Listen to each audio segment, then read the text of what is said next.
सो आज की क्लास में हम कवर करने वाले हैं हमारा चैप्टर नंबर 13 प्रोबेबिलिटी का वन शॉट वीडियो। सो देखिए 2022-23 के जो सिलेबस में जो भी सारी चीजें हैं हम उन्हीं को यहाँ पर कवर करेंगे, ठीक है। सो चलिए शुरू करते हैं। बाकी देखिए डिटेल में पूरा चैप्टर को कंप्लीट हम कर चुके हैं, तो सारी चीजें आपको क्लियर होनी चाहिए। ये वन शॉट वीडियो सिर्फ इसलिए ताकि कम समय में आप इस चैप्टर का रिविजन कर सकें। चलिए शुरू करते हैं। सो यहाँ पर सबसे पहले ये दो तीन चीजें आपको पता होनी चाहिए, क्योंकि सबसे पहली चीज आती है आपकी इस चैप्टर में कंडीशनल प्रोबेबिलिटी।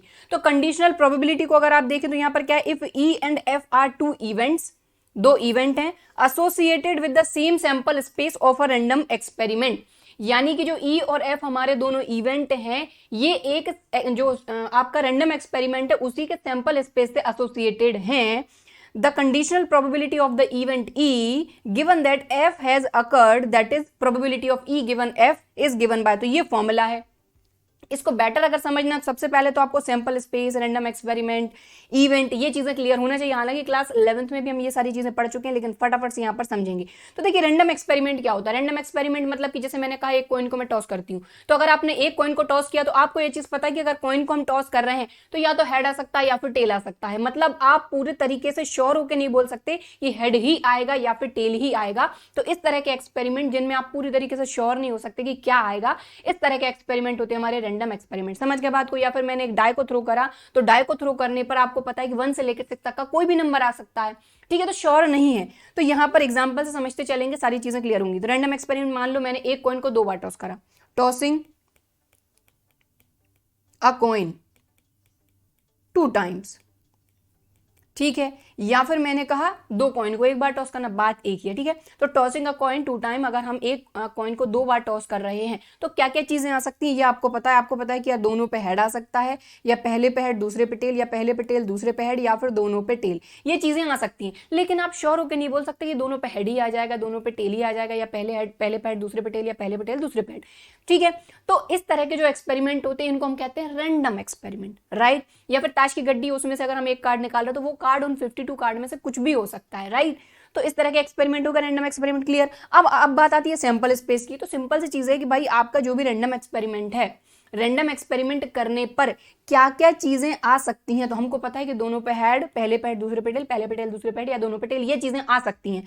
इन्हीं को अगर आप एक सेट के फॉर्म में लिख दो तो यही हो जाता है आपका उस रैंडम एक्सपेरिमेंट का, इस रैंडम एक्सपेरिमेंट का ये रहेगा सैंपल स्पेस।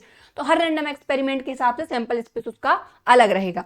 अब बात आती है भाई इवेंट क्या चीज होती है। तो इवेंट माने जैसे मैंने कह दिया कि अगर टॉसिंग अ कॉइन 2 टाइम्स, और उस कंडीशन में अगर मैंने बोला गेटिंग 2 हेड्स, तो 2 हेड आ जाएं, तो ये एक तरह का इवेंट है। मैंने कहा पहले हेड बाद में टेल आए, तो ये एक अलग अपने आप में इवेंट है। पहले टेल बाद में हेड, ये भी अपना इवेंट है। दोनों पे टेल, तो ये भी एक अपना इवेंट है। तो इस तरीके से देखा जाए ना तो ये अपने आप में एक इवेंट है। सो यहां पर हम 2 इवेंट,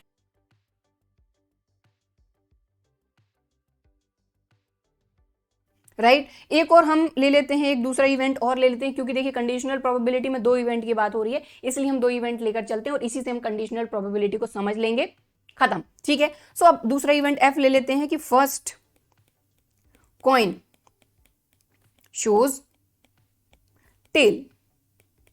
तो ये भी अपने आप में एक इवेंट है कि गेटिंग एटलीस्ट 1 हेड, यानी कम से कम एक हेड, और ज्यादा ज्यादा कितने हेड हो सकते हैं, 2, राइट। तो ये अपने आप में एक इवेंट है। एक एफ इवेंट है फर्स्ट कॉइन शोज टेल, यानी कि जब हम पहले कॉइन टॉस कर रहे हैं फिर दूसरी बार टॉस कर रहे हैं तो इसमें बोला जा रहा है कि पहले कॉइन पर हमको टेल ही मिलना चाहिए। सो यहां पर देखिए क्या क्या आउटकम हो सकते हैं ई के अंदर। गेटिंग एटलीस्ट 1 हेड, कम से कम एक हेड, तो हेड टेल में भी कम से कम एक हेड आ रहा है, टेल हेड में भी आ रहा है, और ज्यादा से ज्यादा 2 हेड हो सकते हैं, टेल में एक भी हेड नहीं है। एफ की बात करते हैं, फर्स्ट कॉइन शोज टेल, पहला कॉइन अगर टेल शो कर रहा है तो टेल हेड आ सकता है और टेल आ सकता है, क्योंकि इन दोनों आउटकम में पहले कॉइन पर या पहले टॉस पर आपको टेल मिल रहा है, राइट, ठीक है। अब सिंपल आपको पता है प्रोबेबिलिटी अगर आप फाइंड करते हैं तो कैसे फाइंड करते हैं, number of favourable outcome over total possible outcome. ये तो क्लास 10 से आप पढ़ते आ रहे हैं, number of favourable outcome over total possible outcome. तो मान लीजिए अगर मैं ई की प्रोबेबिलिटी फाइंड करती हूँ, प्रोबेबिलिटी ऑफ इवेंट ई, तो ई की प्रोबेबिलिटी अगर हम फाइंड करते हैं तो ई के फेवर में कौन कौन से आउटकम है, 1 2 3, तो नंबर ऑफ फेवरेबल आउटकम कितने हो गए, 3। टोटल पॉसिबल आउटकम, तो टोटल पॉसिबल आउटकम आपको मिलेंगे जो रैंडम एक्सपेरिमेंट के टोटल पॉसिबल आउटकम है कितने हैं, 1 2 3 4। सो ये प्रोबेबिलिटी आ गई 3/4 किसकी, इवेंट ई की। अगर मान लो हम एफ इवेंट की प्रोबेबिलिटी फाइंड करते हैं तो एफ के लिए फेवरेबल आउटकम है 2 और टोटल पॉसिबल आउटकम वही 4, तो ये हो जाएगा 2/4 विच इज 1/2, राइट। तो देखिए ये सिंपल प्रोबेबिलिटी फाइंड करी जो अभी तक हमने सीखी है। लेकिन अब क्योंकि हम कंडीशनल प्रोबेबिलिटी आगे पढ़ने वाले हैं तो इसी को हम एक एग्जाम्पल से समझते हैं। लेट सपोज कि मैंने आपको बोला गेटिंग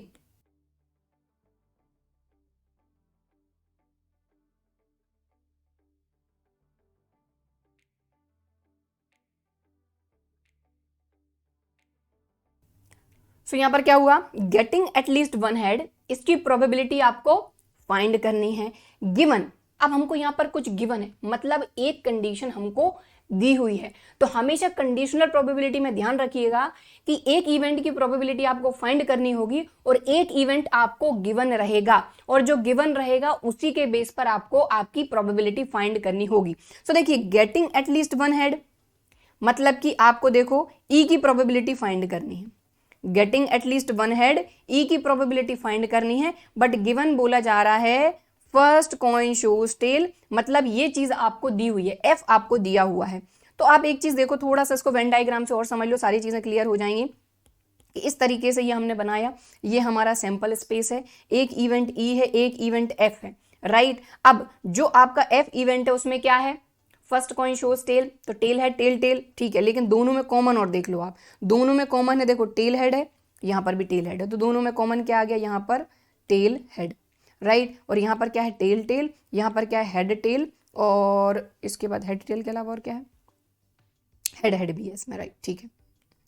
तो ये आपका इवेंट ई हो गया और ये इवेंट एफ हो गया। आप ध्यान दीजिए, आप हमको ये बोला जा रहा है कि ई की प्रोबेबिलिटी फाइंड करो, राइट। क्या बोला जा रहा है कि ई की प्रोबेबिलिटी फाइंड करो जब हमको ये चीज गिवन है कि जब हम एक कॉइन को 2 बार टॉस कर रहे हैं तो पहले टॉस पे आपको टेल ही मिल रहा है। तो जब पहले टॉस पे टेल मिल रहा है मतलब हेड नहीं मिल रहा है, मतलब ये वाले आउटकम तो आपके कुछ काम के नहीं रहे, क्योंकि हमको ये चीज पहले ही बोल दी गई कि फर्स्ट कॉइन शोज टेल, ठीक है। तो अब हमको ई की प्रोबेबिलिटी फाइंड करनी है। अब ई की प्रोबेबिलिटी अगर आपको फाइंड करनी है तो फिर से वही कहानी हो गई कि number of favourable outcome over total possible outcome. तो आप देखिए ई के फेवर में अब कितने आउटकम बचे, एक ही आउटकम बचा। लेकिन ये जो आउटकम है ये अकेले ई का नहीं है, ये एफ का भी है। तो ये आया है आपका इंटरसेक्शन वाला पार्ट, ई और एफ का इंटरसेक्शन। तो यहां पर नंबर ऑफ फेवरेबल आउटकम कितने होगा, देखो आप सिर्फ एक ही है, तो यहां पर प्रोबेबिलिटी आ गई, मतलब number of favourable outcome over total possible outcome कितने, 1 2, तो ये आ गई 1/2 प्रोबेबिलिटी, राइट। लेकिन कंडीशन क्या थी यहां पर कि ई की प्रोबेबिलिटी कब, जब एफ हमको गिवन हो। तो ये जो साइन होता है ना आपका, ये गिवन के लिए होता है कि ई की प्रोबेबिलिटी और एफ हमको गिवन है। समझ गए बात को, 1/2। अब आप खुद देखो कि अभी आपने ई की प्रोबेबिलिटी फाइंड करी थी, ये 3/4 थी, ये सिंपल प्रोबेबिलिटी। लेकिन यहां पर आपने ई की प्रोबेबिलिटी फाइंड करी, ये अलग आई है। अलग क्यों आई है, क्योंकि यहां पर हमारे पास एक कंडीशन हमको दी हुई थी। तो हमने क्या किया, यहां पर हमने प्रोबेबिलिटी ऑफ क्या करा, ई इंटरसेक्शन एफ। देखो भाई ई के फेवर में कौन से आउटकम आए, ये वाले, और ये अकेला ई का नहीं है, ये एफ का भी है, इसलिए ई इंटरसेक्शन एफ। और टोटल पॉसिबल आउटकम किसके आए, आपके एफ के आए। तो जो गिवन रहेगा वो हमेशा डिवाइड में होगा, बस। और यही कंडीशनल प्रोबेबिलिटी का आपको फॉर्मूला दिख जाएगा। तो हमेशा देखो जो इंटरसेक्शन पार्ट रहेगा वहां से आपको फेवरेबल आउटकम मिलेंगे, ठीक है। तो बस यहां पर यही कहानी है। देखो कंडीशनल प्रोबेबिलिटी में क्या बोला गया, सबसे पहली चीज तो ये दोनों ही आपके इवेंट ई और एफ की बात कर रहे हैं कि ई और एफ दोनों ही इवेंट आपके एक ही रैंडम एक्सपेरिमेंट से एसोसिएटेड होने चाहिए। ऐसा नहीं होना चाहिए कि एक रैंडम एक्सपेरिमेंट यहाँ पर कुछ और चल रहा है, कि एक कॉइन को टॉस कर रहा है, दूसरा रैंडम एक्सपेरिमेंट है कि 2 कॉइन को टॉस कर रहा है, यहाँ पर एक इवेंट ई है, एक इवेंट एफ। ऐसा नहीं होना चाहिए। एक ही रैंडम एक्सपेरिमेंट का एक ही सैंपल स्पेस होना चाहिए, और रैंडम एक्सपेरिमेंट के सैंपल स्पेस से आपके दोनों इवेंट जो है एसोसिएटेड होना चाहिए। इस लाइन का मतलब ये, ठीक है। Sample space random experiment, conditional probability of given by, यहाँ पर क्या है, ई की प्रोबेबिलिटी जब एफ गिवन हो, तो ई इंटरसेक्शन एफ की प्रोबेबिलिटी अपॉन एफ की प्रोबेबिलिटी, वहां जहां पर एफ आपका probability of f is not equal to 0, ठीक है। इसी तरीके से आप दूसरा फॉर्मूला भी लिख सकते हैं, कैसे कि प्रोबेबिलिटी ऑफ एफ अगर आपको फाइंड करनी है जब ई आपको गिवन हो, तो वही बात हो जाएगी probability of F intersection E upon probability of e, where probability of e is not equal to 0। तो यहाँ पर ये आप देख ही रहे हैं, समझ गया बात को। तो इस तरीके से कंडीशनल प्रोबेबिलिटी होती है, खत्म। अब इसकी कुछ प्रॉपर्टीज हैं, इनको और समझ लो कि जैसे ये लिखा हुआ है, इसका मतलब समझो। ये probability of S given F 1 है और probability of F given F भी 1 है। कैसे? सबसे पहले तो प्रोबेबिलिटी ऑफ, देखो एस गिवन एफ को समझो। अब एस गिवन एफ तो कंडीशनल प्रोबेबिलिटी अभी पढ़कर आए। एस गिवन एफ मतलब S intersection F upon probability of F. अब बताओ कि सैंपल स्पेस और एफ में क्या कॉमन होगा। आप यहां खुद देखो, ये आपका सैंपल स्पेस है पूरा का पूरा, इसके अंदर ये एफ है, तो एस और एफ में क्या कॉमन होगा? ऑब्वियसली एफ कॉमन होगा। तो यहाँ पर हमने लिख दिया probability of F upon probability of F, और ये कैंसिल होके ये आ जाएगा 1। सिंपल। अब इसको हटा देते हैं फटाफट से हम, ये हटाया अपन ने। अब ये दूसरी वाली जो चीज़ है इसको समझते हैं, probability of F given F. तो probability of F given F मतलब F intersection F upon probability of F. अब एफ और एफ में क्या कॉमन आएगा? Probability of F upon probability of F, जो कि हो जाएगा आपका 1। तो बस पहली वाली आई होप जो आपकी प्रॉपर्टी है ये आपको समझ में आ गई होगी। दूसरी वाली प्रॉपर्टी कुछ नहीं है, देखो यार सेट थ्योरी अगर आपने पढ़ी है तो ये भी आपको बड़े आराम समझ में आ जाएगा। बस कंडीशनल प्रोबेबिलिटी एफ गिवन है, इसलिए सभी जगह यहाँ पर गिवन एफ लगा दिया है कि probability of a union b equal to probability of a plus probability of b minus probability of a intersection b. बाकी सभी जगह देखो given f given f given f given f. Okay ठीक है। तीसरी चीज आप देखो, तीसरी चीज तो ऐसी है कि बिल्कुल बहुत पढ़ी आपने क्लास 10th में भी, कि भाई सीधी सी बात है, एक इवेंट है आपका ई और उसी का एक और इवेंट होता है नॉट ई, राइट? ये क्या होते हैं? एक दूसरे के कॉम्प्लीमेंट्री इवेंट। तो ई और नॉट ई, अब नॉट ई को शो करने का तरीका आपको पता है, ई डैश से भी शो कर देते हो, ई बार से भी कर देते हो, और ई कॉम्प्लीमेंट से भी शो कर देते हो। तो अलग अलग बुक में आपको अलग अलग चीजें देखने को मिल जाएंगी, तो कंफ्यूज नहीं होना, राइट? तो इस तरीके से हम नॉट ई को शो करते हैं, मतलब इवेंट होने की प्रोबेबिलिटी और नॉट इवेंट, राइट? तो उसका कॉम्प्लीमेंट्री इवेंट। अब यहां पर बस वही है कि क्लास 10th में भी हमने ये पढ़ा है कि भाई दो अगर कॉम्प्लीमेंट्री इवेंट है ई और नॉट ई, तो दोनों की प्रोबेबिलिटी का जो सम होता है वो 1 होता है। तो बस वहीं से निकला है कि मान लो probability of e plus probability of e dash equal to क्या होता है? 1। अब अगर मान लो प्रोबेबिलिटी ऑफ ई डैश आपको चाहिए तो 1 में से आप प्रोबेबिलिटी ऑफ ई माइनस कर दोगे, राइट? लेकिन यहाँ कंडीशनल प्रोबेबिलिटी पढ़ रहे हो, तो यहाँ पर भी गिवन एफ लगा दिया, यहाँ पर भी गिवन एफ लगा दिया, और कुछ एक्स्ट्रा नहीं है, तो इसको अपन हटा दें। तो कंडीशनल प्रोबेबिलिटी समझ गए। अब कंडीशनल प्रोबेबिलिटी और उसकी प्रॉपर्टीज पर अपन ने एक एग्जाम्पल लिया है, इसको फटाफट से अपन करते हैं, ठीक है? तो यहाँ पर क्या बोला जा रहा है? A die is thrown twice, एक डाई को 2 बार थ्रो करा जा रहा है।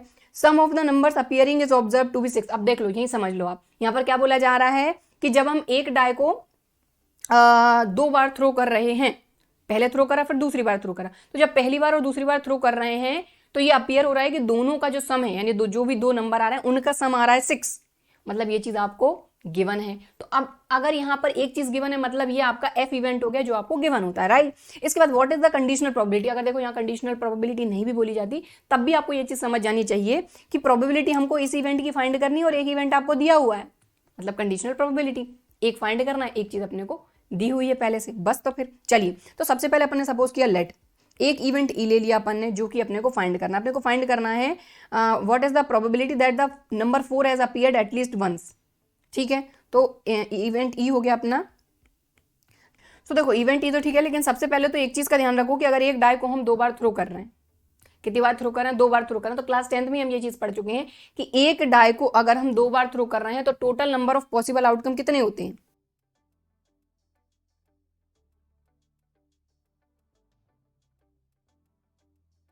36, क्योंकि देखो एक डाई है अपना, उसको 2 बार थ्रो कर रहे हैं, तो टोटल 36 आउटकम अपने बनते हैं। अब उनको लिखने की अपने को जरूरत नहीं, अपन तो देखते हैं एक इवेंट अपने को, एक इवेंट की प्रोबेबिलिटी फाइंड करना, दूसरा इवेंट अपने को दिया हुआ, अपन उस पर फोकस करते हैं, ठीक है? तो total number of possible outcome अपने 36 होंगे। अब अपन ने सपोज किया कि लेट जो अपना इवेंट ई है जिसकी प्रोबेबिलिटी अपने को फाइंड करना है कि number 4 has appeared at least once, मतलब कि एक डाई को जब हम 2 बार थ्रो कर रहे हैं, हमने पहली बार थ्रो करा, दूसरी बार थ्रो करा, तो कम से कम या तो पहली बार में 4 आ जा रहा है या फिर दूसरी बार में 4 आ जा रहा है, यानी कम से कम एक बार तो 4 आएगा ही आएगा, वो आउटकम ई के अंदर आएंगे, ठीक है? तो यहां लिखेंगे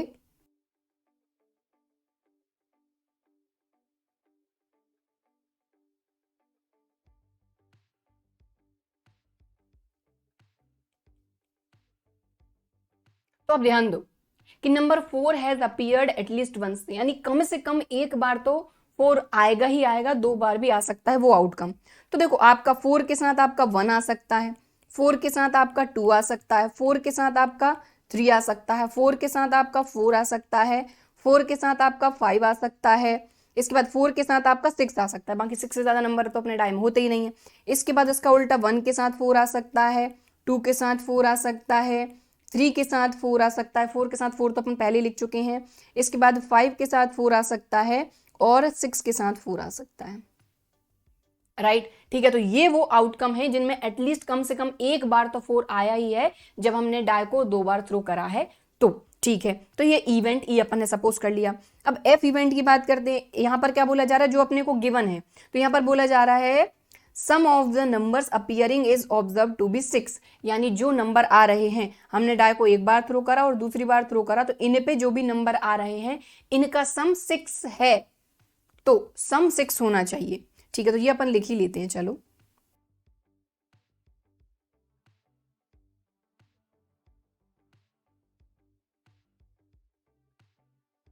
तो sum of the numbers appearing to be 6, ठीक है। तो कौन कौन से नंबर हो सकते हैं भाई, कौन कौन से आउटकम इसके अंदर आ सकते हैं, तो 6 होना चाहिए अपना सम। तो 1 के साथ आप क्या ऐड करोगे, तो 6 आएगा। 1 के साथ आप 5 ऐड कर दोगे। इसके बाद आप 1 के साथ 6 ऐड नहीं कर सकते, ठीक है।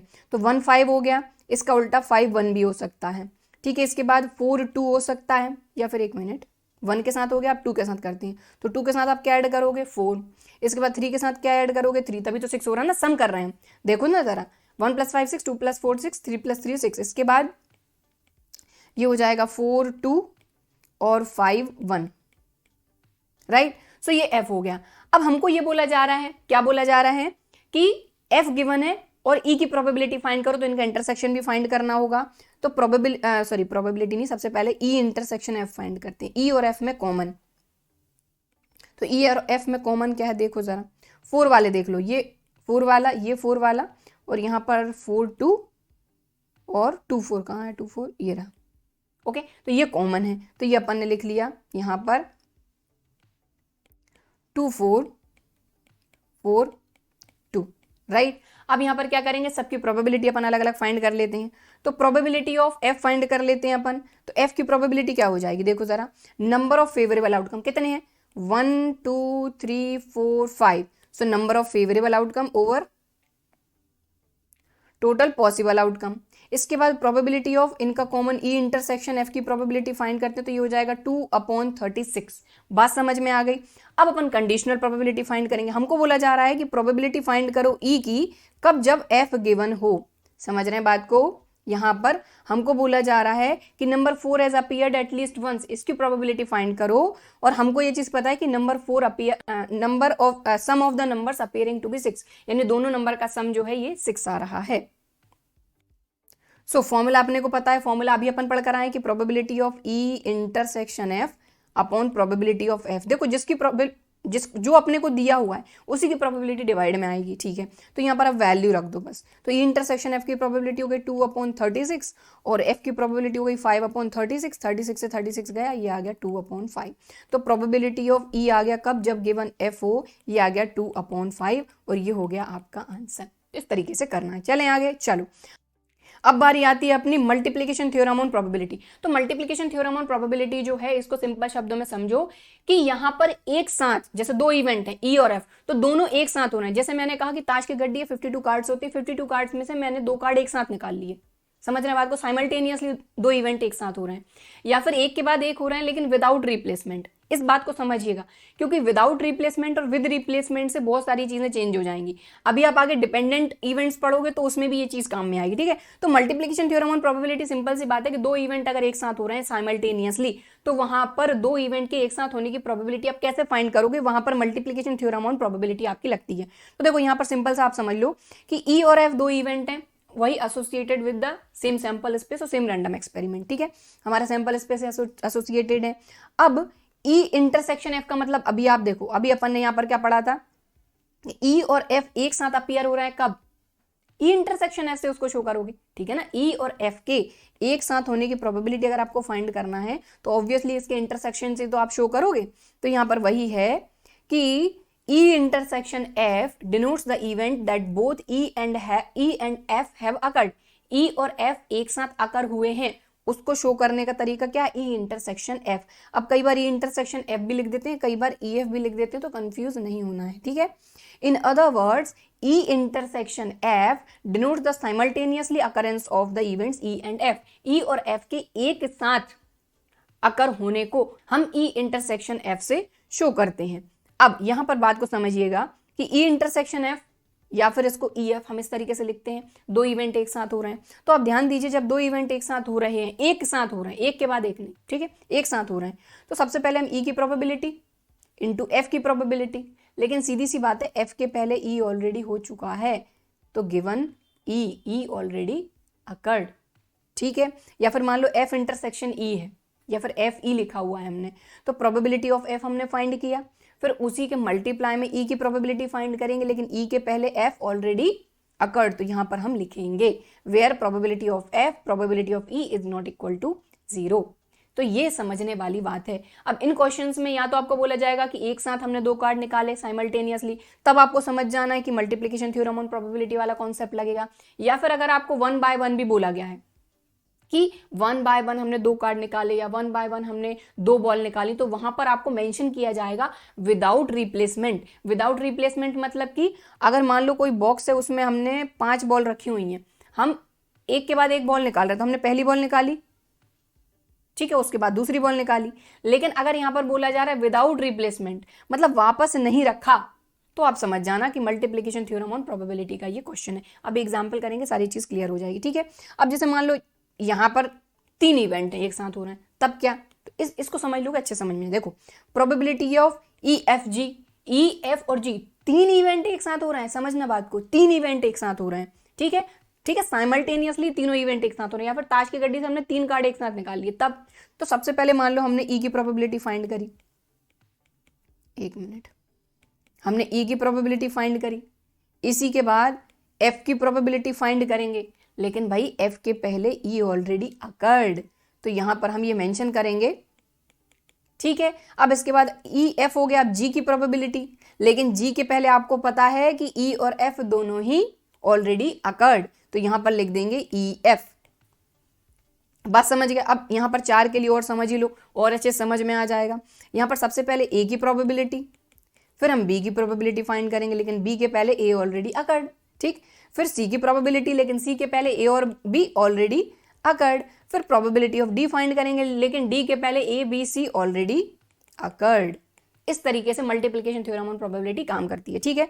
अब इसके लिए आप एक एग्जांपल जो है इसको करेंगे तो आपको और अच्छी तरीके से क्लियर हो जाएगा। फटाफट से करते हैं, देखिए, an urn contains 10 black and 5 white balls, 2 balls are drawn from the urn one after the other without replacement. देखो समझ गए, अगर साइमल्टेनियसली बोला जाता तब समझ जाते, लेकिन यहां पर बोला जा रहा है वन आफ्टर द अदर, यानी कि अर्न से एक के बाद एक 2 बॉल निकल रही हैं, लेकिन विदाउट रिप्लेसमेंट मतलब एक बॉल निकाल ली तो उसको वापस नहीं रखा, मतलब टोटल बॉल में से एक बॉल कम होगी कि नहीं, तो चेंज आएगा।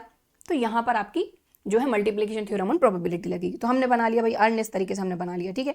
तो बॉक्स टाइप के बना लेते हैं, अपन समझ रहे हैं बस। तो उसमें ब्लैक बॉल है 10 और व्हाइट है 5, राइट। अब 2 balls are drawn from the urn one after the other without replacement, एक के बाद एक हमने 2 बॉल निकाली विदाउट रिप्लेसमेंट, ठीक है। What is the probability that both drawn balls are black, दोनों बॉल ब्लैक होंगी, उसकी क्या प्रोबेबिलिटी। पहले हमने एक बॉल निकाली फिर दूसरी बॉल निकाली, मतलब यहां पर 2 इवेंट हो रहे हैं, इवेंट 1 और इवेंट 2। अब दोनों ही ब्लैक बॉल की बात हो रही है, तो हम क्या करते हैं, इसको B1 और B2 इवेंट ले लेते हैं, ठीक है। चल, सो लेट B1 B2 ले लो, EF ले लो, E1 E2 ले लो, जो चाहो वो ले लो, ठीक है। तो अपन EF E ले लेते हैं, एक इवेंट E ले लिया, यहाँ पर पहली बॉल ड्रॉन जो हो रही है, पहली बॉल निकल रही है उसकी, तो first drawn ball is black, ये पहला इवेंट है। और दूसरा इवेंट F ले लिया, second drawn ball is black. बात समझ गए। E की प्रोबेबिलिटी फाइंड करो सबसे पहले, तो पहली बॉल निकल रही है ये, और पहली बॉल निकालने के बाद हम उसको वापस भी नहीं रख रहे हैं, तो पहली बॉल निकाल रहे हैं ब्लैक बॉल, तो ब्लैक के लिए फेवरेबल आउटकम कितने हैं 10, ओवर टोटल पॉसिबल आउटकम कितने हैं 10 + 5 15। बात समझ गए। अब मान लो हम F की प्रोबेबिलिटी फाइंड कर रहे हैं, लेकिन ध्यान देना आप, पहली बॉल निकल गई और उसको विदाउट रिप्लेसमेंट वापस नहीं रखा, तो वापस नहीं रखा तो यहां से एक बॉल कम हो गई, तो कितनी बची आपके पास बॉल 9, तो यहां से 10 - 1 = ये हो गई 9, ठीक है। तो मतलब पहले इवेंट के होने से दूसरे इवेंट की प्रोबेबिलिटी में फर्क पड़ रहा है, चेंज आ रहा है, दिक्कत आ रही है। सो देखो अब F, लेकिन E ऑलरेडी अकर्ड, तो नंबर ऑफ फेवरेबल आउटकम आप देखो ब्लैक के लिए, क्योंकि दूसरी बॉल भी अपने को ब्लैक ही चाहिए, अगर व्हाइट चाहिए होती तो फेवरेबल आउटकम कितने आते, 5 आते। तो नंबर ऑफ फेवरेबल आउटकम अपने हो गए 9 ओवर टोटल पॉसिबल आउटकम, तो 9 + 5 आपका हो गया 14। ठीक है, अब आप प्रोबेबिलिटी फाइंड कर लो। तो probability of E intersection F, या फिर इसको हम शो कर सकते हैं प्रोबेबिलिटी ऑफ ई एफ, यानी ई और एफ दोनों ही एक साथ हो रहे हैं। सो यहां पर क्या हो जाएगा, सबसे पहले प्रोबेबिलिटी ऑफ ई, फिर प्रोबेबिलिटी ऑफ एफ, कब, जब ई ऑलरेडी अकर्ड। तो वैल्यू रख दो, काम खत्म। 10/15 हो गया, ये हो गया 9/14, 2 5s are 10, 2 7s are 14, 3 3s are 9, 3 5s are 15, 5 से 5 कैंसिल, ये प्रोबेबिलिटी आ गई आपकी 3/7 और ये आंसर। इस तरीके से काम करना है। ठीक है, चलिए आगे बढ़ेंगे। अब बात करेंगे अपन इंडिपेंडेंट इवेंट्स की। तो जैसा कि मैंने आपको बताया कि विदाउट रिप्लेसमेंट और विद रिप्लेसमेंट वाली जो चीज़ है ना, यहाँ पर जो है कॉन्सेप्ट बहुत ज़्यादा चेंज हो जाएंगे। जैसे इंडिपेंडेंट इवेंट की अगर अपन बात करें तो यहाँ पर क्या है, ई एंड एफ आर 2 इवेंट्स, यहाँ पर भी 2 इवेंट्स हैं। Such that the probability of occurrence of one of them is not affected by the occurrence of other, such events are called independent event। अब नाम से क्लियर हो रहा है कि इवेंट इंडिपेंडेंट है। ई अगर हो भी गया तो एफ को कोई दिक्कत नहीं होगी। अब जैसे यहाँ पर देखो, ई की प्रोबेबिलिटी अपन ने फाइंड कर ली, तो उसके चक्कर में क्या हुआ, एफ की प्रोबेबिलिटी में दिक्कत हुई, क्योंकि टोटल बॉल यहाँ पर चेंज हो गई थी। बट इंडिपेंडेंट इवेंट ऐसे इवेंट होते हैं कि एक इवेंट के होने से दूसरे इवेंट की प्रोबेबिलिटी पर कोई दिक्कत नहीं आती। जैसे कि लेट सपोज हमारे पास 52 कार्ड है, इस बात को ध्यान समझना। तो यहाँ पर कार्ड का कॉन्सेप्ट भी फटाफट समझ लो। 52 कार्ड होते हैं, इसमें 26 अपने रेड होते हैं, 26 अपने ब्लैक होते हैं, राइट, रेड और ब्लैक।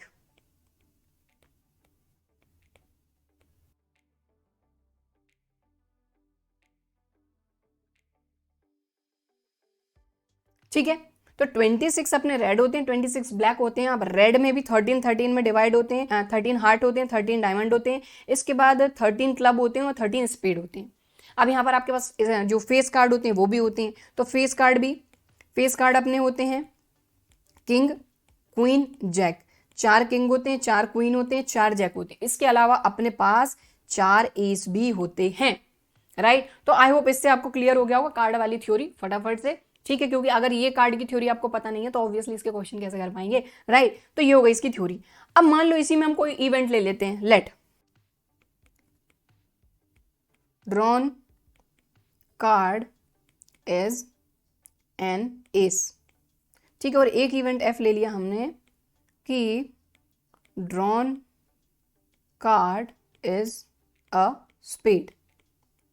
बात समझ गया, 2 इवेंट है हमारे पास, और यहां पर हमने 52 कार्ड में से 2 कार्ड निकाल रहे हैं विद रिप्लेसमेंट। अब अगर हम इसका इंटरसेक्शन और फाइंड करें, ई इंटरसेक्शन एफ, मतलब ई और एफ में दोनों में कॉमन कार्ड, तो हमको पता है कि एस होते हैं 4, लेकिन एस में भी एक कार्ड होता है हमारा स्पेड का, जिसको हम कहते हैं एस ऑफ स्पेड। तो यहां लिख देंगे अपन, इसका इंटरसेक्शन हो जाएगा ड्रॉन कार्ड इज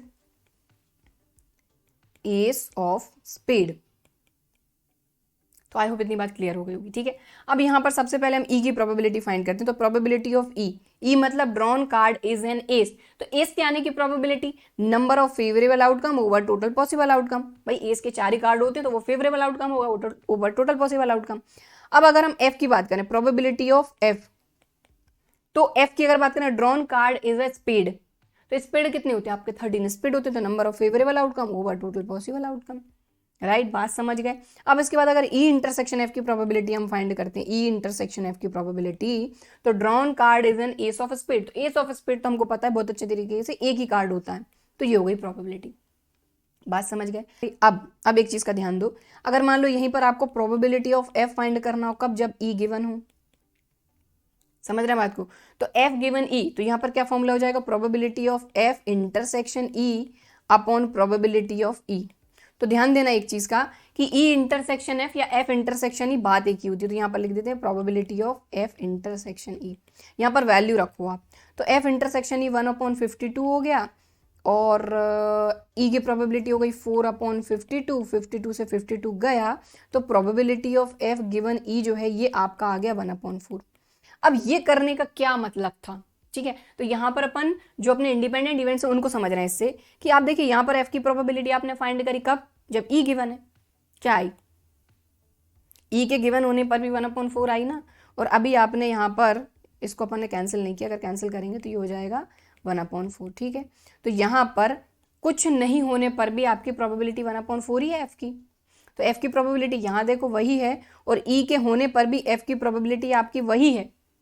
मतलब ई के होने से एफ की प्रोबेबिलिटी पर कोई दिक्कत नहीं हुई, एक इवेंट के होने से दूसरे इवेंट के प्रोबेबिलिटी पर कोई फर्क नहीं पड़ा। तो इस तरह के इवेंट्स को ही हम कहते हैं इंडिपेंडेंट इवेंट्स। तो यहाँ पर यही कंडीशन बन जाती है कि प्रोबेबिलिटी ऑफ एफ जो है ये इक्वल होता है probability of F given E के, और प्रोबेबिलिटी ऑफ ई जो है ये इक्वल होता है probability of E given F के।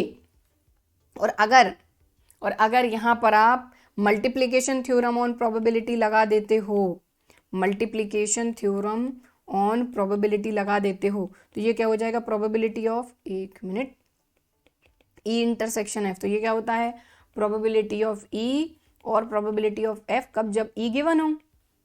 लेकिन अभी आपको ये चीज पता चली है कि एफ गिवन ई क्या है, एफ ई तो है, तो probability of E into probability of F. एक मिनट, तो सिंपल सी बात यहां पर ये करने की ये थी कि ये जो कंडीशन है इससे आप शो कर सकते हो कि दो इवेंट इंडिपेंडेंट हैं या नहीं।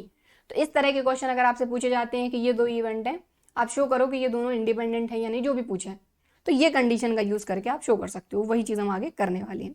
अब इसके देखो कुछ कंडीशन और हैं, ये और देख लो कि 3 events A B and C are said to be mutually independent if, ये कंडीशन, ये कंडीशन, ये कंडीशन, ये कंडीशन, ये चारों कंडीशन सेटिस्फाई होंगी तभी जाके A B C mutually independent होंगे। ये सिंपल चीज। चलिए एग्जाम्पल करेंगे, सारी चीज क्लियर होगी। तो एग्जाम्पल में क्या है, 3 कॉइन्स आर टॉस साइमल्टेनियसली। अब देखो एक साथ 3 कॉइन टॉस कर रहे हैं, एक साथ 3 कॉइन टॉस कर रहे हैं। कंसिडर इवेंट ई, एक इवेंट ई दिया हुआ है हेड्स और टेल, ठीक है, एक इवेंट एफ दिया हुआ, एक इवेंट जी दिया हुआ, तो 3 इवेंट दिए हुए यहाँ पर। अब हमसे क्या बोला जा रहा है, of the pairs E F and F G. अच्छा देखो यहाँ पर ध्यान दो कि ई एफ और एफ जी के लिए हमको बोला जा रहा है which are independent which are dependent. तो जो कंडीशन अभी अपन ने पढ़ी है उस कंडीशन का यूज करके अपन यहाँ पर देख लेंगे कि कौन से इवेंट इंडिपेंडेंट है, कौन से डिपेंडेंट। ठीक, चलिए तो 3 कॉइन को अगर हम टॉस करते हैं तो इसके लिए आपका सैंपल स्पेस क्या बनेगा, फटाफट से लिख लेते हैं।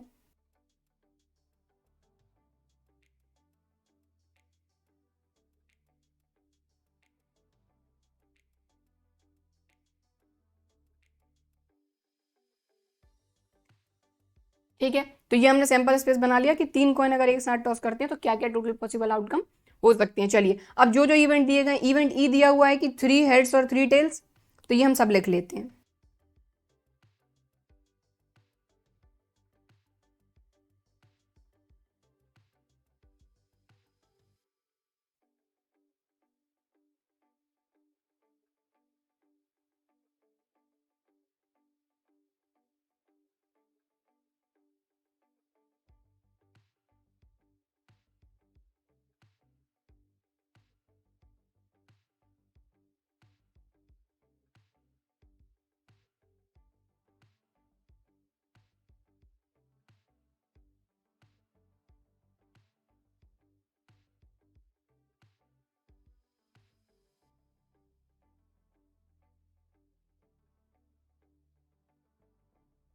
देखिए यहां पर हमको एक इवेंट ई बोला गया था, क्या बोला गया था, 3 हेड्स और 3 टेल्स, या तो 3 हेड या फिर 3 टेल्स, तो दिस और दिस।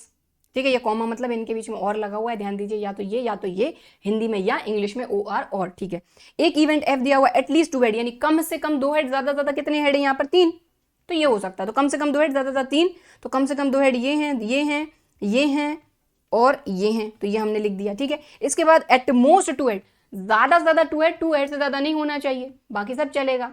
तो 2 हेड से ज्यादा 3 ही हेड होते हैं, तो इस 3 हेड को छोड़ के बाकी ये सारे के सारे जो हैं ये आपके जी में आ गए। ठीक है, क्लियर। अब इसके बाद देखो किस काम को पूछा गया है, ई एफ का पूछा गया है, एफ जी का पूछा गया है। तो ई एफ का पूछा तो ई और एफ का इंटरसेक्शन फाइंड करो, एफ जी का पूछा तो एफ जी का इंटरसेक्शन फाइंड करो। सो ई इंटरसेक्शन एफ क्या हो जाएगा, ई और एफ में आपको कॉमन देखना होगा, तो ई और एफ में कॉमन देखो आप, एक तो ये है एच एच एच, सिर्फ यही है, तो ये हो जाएगा आपका हेड हेड हेड, राइट। इसके बाद एफ जी बोला है, तो एफ और जी में आप इंटरसेक्शन देखो, एफ और जी में कॉमन, तो आप देखो ये रहा आपका एफ और ये रहा जी, क्या कॉमन है आपका, यहां पर ये एच एच टी है, एच टी एच है और टी एच एच, ये तीनों हैं, तो ये तीनों आपके कॉमन आ गए। तो यहां पर अपन लिख लेंगे एच एच टी एच और THH। ओके ठीक है, तो चलिए अब सबसे पहले यहां पर देखो हमको किसको बताना है, सबसे पहले EF को, कि E और F ये जो दोनों इवेंट हैं ये इंडिपेंडेंट हैं या नहीं। तो EF के लिए सबसे पहले काम करेंगे, तो यहां लिखेंगे कि if E and F are independent,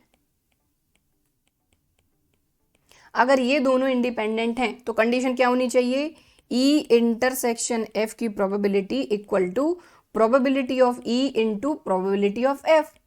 simple, अगर ये हम इक्वल कर देते हैं तो ये इंडिपेंडेंट हो जाएंगे। चलो सो सबसे पहले यहां पर जरूरत किस चीज की है, E की प्रोबेबिलिटी, F की प्रोबेबिलिटी और उसके इंटरसेक्शन की प्रोबेबिलिटी।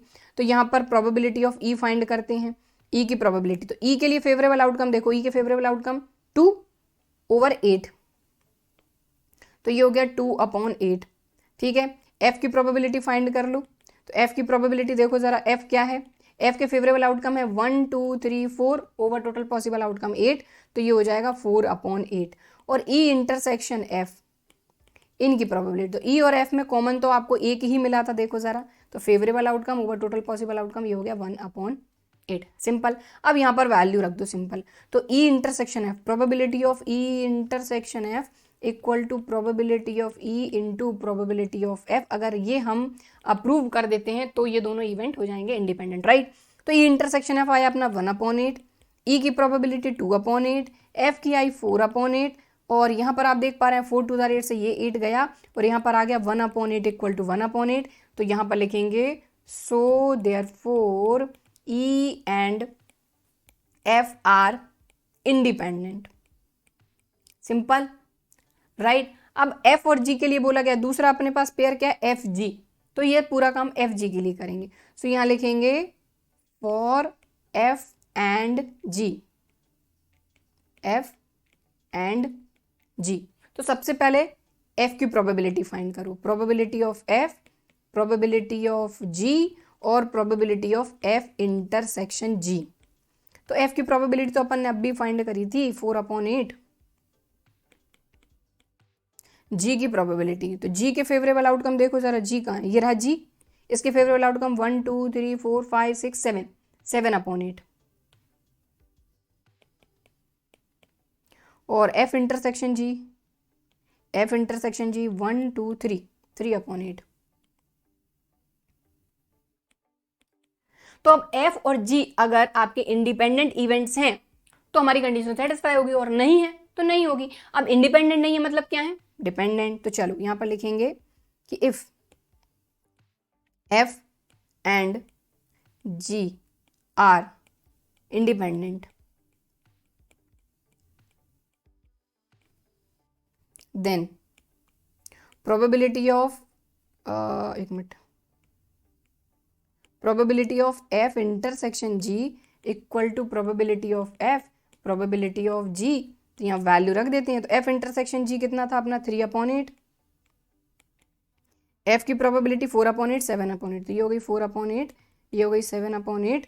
और अपने को बहुत अच्छे तरीके से क्लियर दिख रहा है, ये हो जाएगा 4 2 8, ये हो जाएगा 16, और ये हो जाएगा 3/8, जो कि इक्वल नहीं है। मतलब F और G इंडिपेंडेंट तो नहीं है। अब इंडिपेंडेंट नहीं है मतलब क्या है, डिपेंडेंट। सो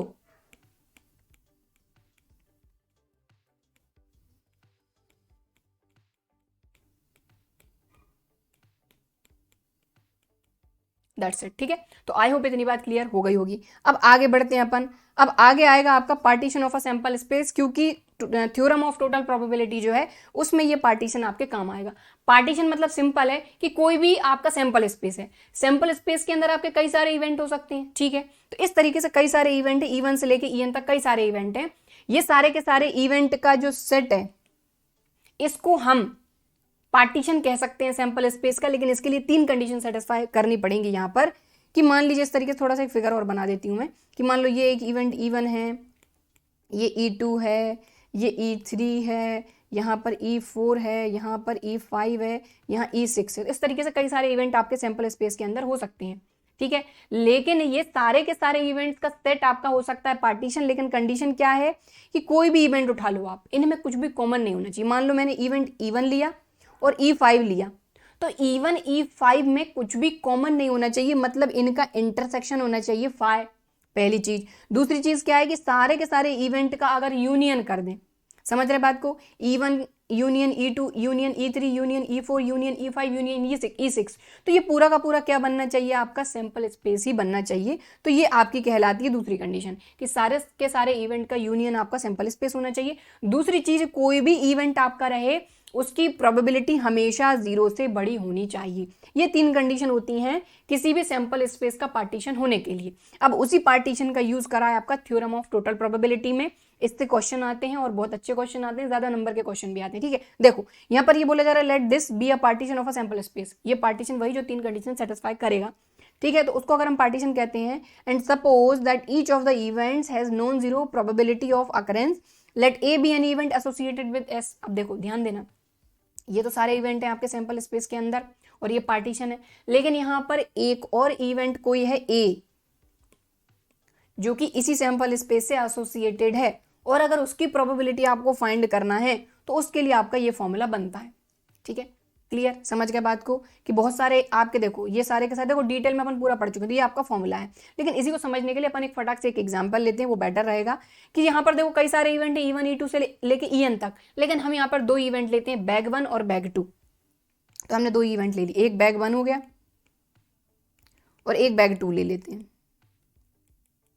तो अगर दोनों बैग में से हम कुछ भी सिलेक्ट करेंगे, या तो बैग 1 सिलेक्ट करेंगे या फिर बैग 2 सिलेक्ट करेंगे, तो मतलब कि कहने की बात ये हो गई कि दिस और दिस। ओके, थोड़ा सा समझने की जरूरत है फटाफट से। देखिए यहां पर हमारे पास 2 बैग हैं, मतलब यहां पर एक सैंपल स्पेस है जिसके अंदर 2 बैग हैं, बैग 1 एंड बैग 2, जैसे कि इवेंट E1 और E2। तो अगर हम बात करें कि बैग 1 है, इसके अंदर 2 व्हाइट बॉल हैं, 3 रेड बॉल हैं, और बैग 2 के अंदर 4 व्हाइट और 5 रेड बॉल हैं, और अगर इसमें से इन पूरे में से हम कोई एक बॉल निकालते हैं तो वो बॉल व्हाइट होगी, उसकी क्या प्रोबेबिलिटी है।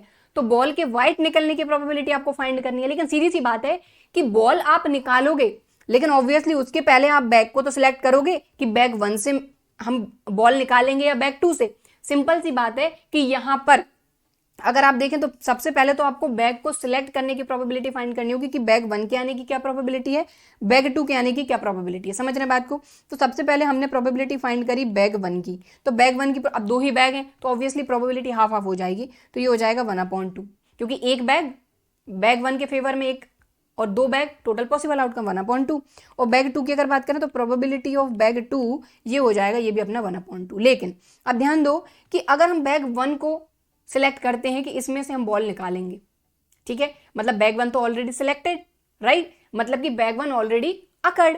तो यहां पर देखो आपकी कंडीशनल प्रोबेबिलिटी लग रही है कि हमको अगर व्हाइट बॉल चाहिए तो व्हाइट बॉल आने की प्रोबेबिलिटी, लेकिन कब, जब बैग 1 ऑलरेडी अकर्ड।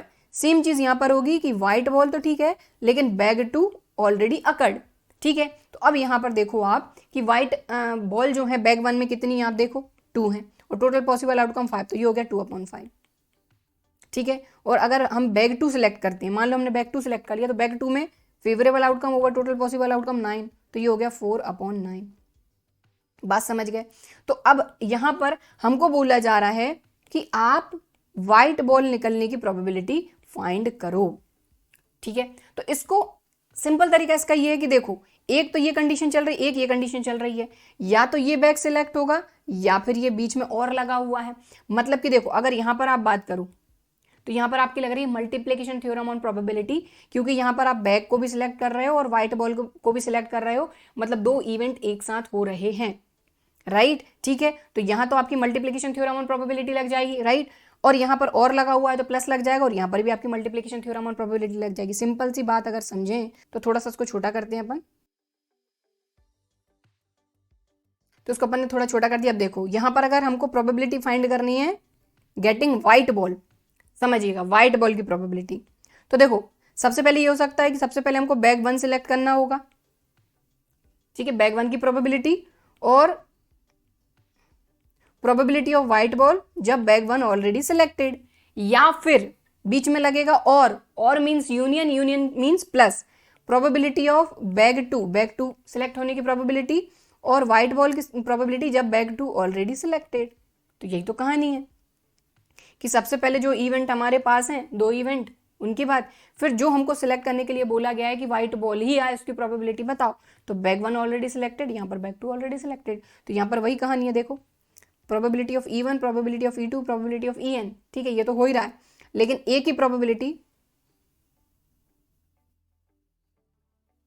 लेकिन अपने को ए की प्रोबेबिलिटी पता करनी थी, ठीक है, तो यहां पर इवेंट E1 भी हो सकता है, E2 भी हो सकता है, En तक कुछ भी हो सकता है, ठीक है, तो यहां पर वही पूरी कहानी है, ठीक है। एग्जाम्पल समझेंगे आप तो और अच्छे तरीके से क्लियर होगा। हमेशा ये जो ट्री डायग्राम है अगर ये बनाकर आप करेंगे तो इस तरह के क्वेश्चन में कहीं पर भी कोई भी गलती नहीं हो सकती। अब देखो आगे आप पढ़ेंगे बेस थ्योरम, तो बेस थ्योरम इसका पूरा का पूरा उल्टा है, समझिएगा बात को। यहाँ पर क्या था, बैग 1 और बैग 2 दो बैग हैं, दोनों बैग में से अगर हम एक बॉल निकालते हैं तो वो व्हाइट होगी, उसकी क्या प्रोबेबिलिटी है, ये है आपका थ्योरम ऑन टोटल प्रोबेबिलिटी का क्वेश्चन। लेकिन अब बेस थ्योरम का कॉन्सेप्ट यही समझिए, यहीं कहीं फटाफट बता देती हूँ कि अब यहाँ पर क्वेश्चन कैसे पूछा जाएगा, आप कैसे समझोगे कि बेस थ्योरम का है कि थ्योरम ऑन टोटल प्रोबेबिलिटी का है। तो मैंने आपसे क्या कहा, यहाँ पर क्वेश्चन को समझिएगा कि हमारे पास दो बैग हैं, बैग 1 और बैग 2, ठीक है, दो बैग हैं, दोनों बैग में से हमने एक बॉल निकाली और वो बॉल जो है वो व्हाइट है, ये हमको गिवन रहेगा। यहां पर आपसे पूछा था कि व्हाइट बॉल आने की प्रोबेबिलिटी बताइए, तो थ्योरम ऑन टोटल प्रोबेबिलिटी का क्वेश्चन है, लेकिन आपको बोला गया कि दोनों बैग में से हमने जो बॉल निकाली वो व्हाइट है, तो व्हाइट है ये हमको दिया है, लेकिन जो व्हाइट बॉल निकली है ये बैग 1 से निकली है, उल्टा जा रहे हैं, तो यहां पर जो है आपकी लगेगी बेस थ्योरम। फॉर्मूला वगैरह अपन आगे देख लेंगे, क्लियर हो जाएगा, समझ गए बात को। तो उल्टा जाएंगे कि बॉल तो व्हाइट है लेकिन वो बैग 1 से निकली है या फिर वो बैग 2 से निकली है, उसकी क्या प्रोबेबिलिटी है। तो इस तरीके के क्वेश्चन आएंगे, ये रहेंगे आपके बेस थ्योरम के। चलो अब एक एग्जांपल करेंगे, सारी चीजें क्लियर हो जाएंगी, ध्यान देना। क्या बोला जा रहा है, एन अंड कंटेन्स 5 रेड 5 ब्लैक बॉल। अच्छा, एक अंड के अंदर 5 व्हाइट बॉल हैं, सॉरी 5 रेड बॉल हैं, 5 ब्लैक बॉल हैं। अब ball is drawn at random, एक बॉल रैंडमली हम निकालते हैं, सीधी सी बात है, एक बॉल निकालेंगे तो वो रेड भी हो सकती है और ब्लैक भी हो सकती है, ठीक है। इट्स कलर इज नोटेड, अच्छा इसका कलर नोट कर लिया गया है, and is return to the and, और अंड के अंदर वापस रिटर्न कर दी गई है। तो सबसे पहले देखो अपन एक बॉक्स तरह का बना लेते हैं, या फिर अपन लिख लेते हैं इस तरीके से कि अपने पास रेड बॉल जो हैं ये हैं 5 और अपने पास ब्लैक बॉल जो हैं ये भी हैं 5, ठीक है।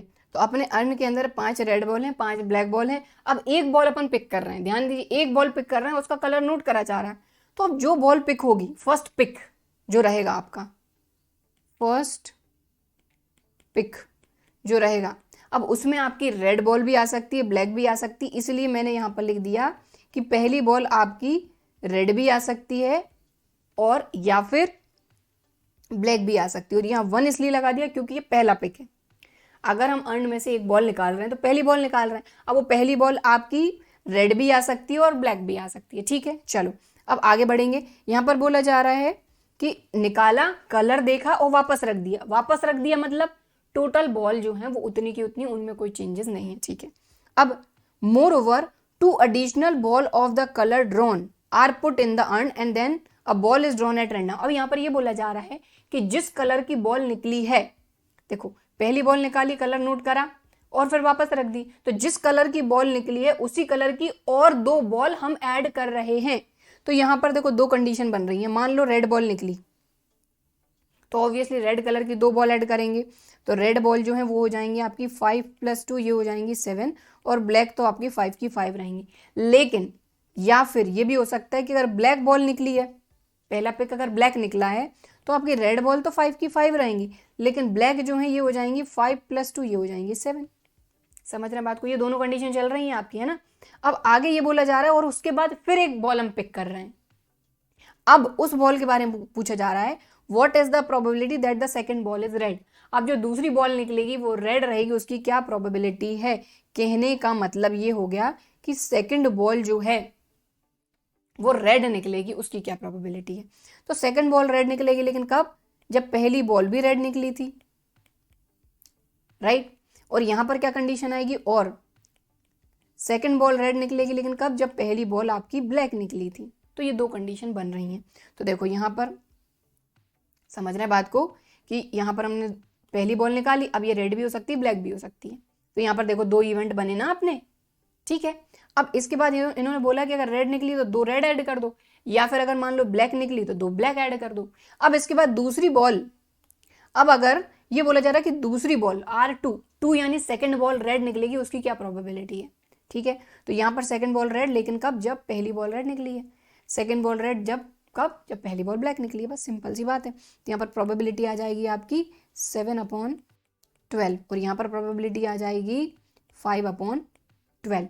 और अगर हमको रेड बॉल की प्रोबेबिलिटी फाइंड करनी है तो देखो थ्योरम ऑन टोटल प्रोबेबिलिटी वाला जो चीज है वो वैसे भी कर सकते हो। देखो ये अगर ट्री डायग्राम आपको बनाना आ गया ना तो आपके इस तरह के क्वेश्चन में गलतियां नहीं होंगी। इसलिए जो ये मैंने इस तरीके से ये ट्री डायग्राम बना के चली हूं ना, इस तरह का आप बना के चलिएगा, कहीं पर भी कोई भी गलती नहीं हो सकती। ठीक है, तो चलिए अब अपन फटाफट से इस क्वेश्चन को करेंगे। तो अभी अपन ने इसको पूरा समझ लिया है। अब देखो यहां से आप डायरेक्ट आंसर भी निकाल सकते हो कि यहां पर, एक मिनट, देखो अब यहां पर आप डायरेक्ट आंसर भी निकाल सकते हो कि R1 की प्रोबेबिलिटी, एक मिनट, R1 की प्रोबेबिलिटी इनटू दिस प्लस, और मतलब प्लस B1 की प्रोबेबिलिटी इनटू R2B2 R2B1, बस सिंपल आंसर आ जाएगा। ठीक है, तो चलिए अपन इसको थोड़ा सा प्रॉपर करेंगे।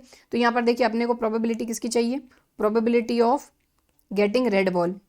ठीक है, तो यहाँ पर सबसे पहले ये वाली जो पहली वाली आपको ये दिख रही है, इसके हिसाब से देखें तो ये हो जाएगा, देखो प्रोबेबिलिटी ऑफ R1 और इसी के मल्टीप्लाई में प्रोबेबिलिटी ऑफ R2 जब R1 ऑलरेडी अकर्ड, और यानी कि यूनियन यानी कि प्लस प्रोबेबिलिटी ऑफ B1 अगर पहली बॉल ब्लैक निकली उस कंडीशन में दूसरी रेड बॉल निकलेगी उसकी प्रोबेबिलिटी। तो बस ये वैल्यू रख दीजिए। तो देखिए प्रोबेबिलिटी ऑफ R1, पहली बॉल रेड निकलने की प्रोबेबिलिटी आप खुद देखिए कि यहाँ पर रेड के फेवर में कितने आउटकम है 5 और टोटल कितनी है 10, तो 5/10।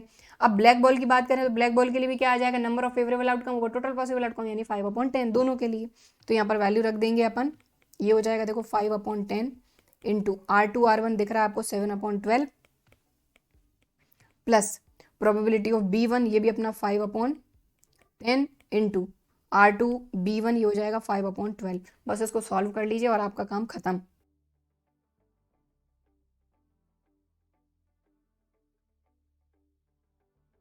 That's it. ओके ठीक है, तो इस तरीके से काम करना है। तो मतलब इस तरीके से आप डायरेक्ट कर सकते हैं। बाकी डिटेल वीडियो जो है उनमें मैंने आपको बताया किस तरीके से पहले आपको सपोज करना है कि पहली बॉल रेड निकलेगी तो R1 एक अपन ने इवेंट ले लिया, B1 अपन ने एक इवेंट ले लिया कि पहली बॉल ब्लैक निकलेगी। फिर इसके बाद इसको कैसे सपोज करना है कि R2 दूसरी बॉल रेड निकलने की प्रोबेबिलिटी। ठीक है, इस तरीके से अपने को काम करना है। चलिए तो अब आगे बढ़ेंगे। अब आती है अपनी बेस थ्योरम। तो बेस थ्योरम आपने समझ लिया कि थ्योरम ऑन टोटल प्रोबेबिलिटी का जस्ट उल्टा अगर आपसे पूछा जाता है तो वहां पर आपकी बेस थ्योरम काम करती है। तो देखिए यहाँ पर क्या बोला जा रहा है, if E1 E2 E and so on En are n non-empty events which constitute a partition of a sample space S. S sample space का ये partition है, that is E1 E2 En are a pairwise disjoint। ठीक है, मतलब अभी अपन ने पढ़ा था ना कि किसी भी सैंपल स्पेस का पार्टीशन की वो 3 कंडीशन होती है, वही बोला जा रहा है। और इनका यूनियन एस होना चाहिए, A is any event of non zero probability, then ये जो है ये शो करेगा आपकी बेस थ्योरम को। अब देखिए यहां पर क्या बोला जा रहा है, अभी तक आपने देखा कि आप ए की प्रोबेबिलिटी फाइंड कर रहे थे, ठीक है, लेकिन अब यहां पर कोई एक इवेंट की प्रोबेबिलिटी फाइंड करनी होगी, कब, जब आपको वो इवेंट ए दिया जाएगा। तो यहां पर देखिए वही कंडीशनल प्रोबेबिलिटी वाली जो कहानी है ना वही लगी है कि ई की प्रोबेबिलिटी जब ए गिवन हो। अब ध्यान दो कि ए गिवन है तो ए डिवाइड में आएगा, और ए वही है जो अपन अभी पढ़कर आए थ्योरम ऑन टोटल प्रोबेबिलिटी। तो ये थ्योरम ऑन टोटल प्रोबेबिलिटी वाली चीज ही यहां पर लगी हुई है। बाकी ये तो आपको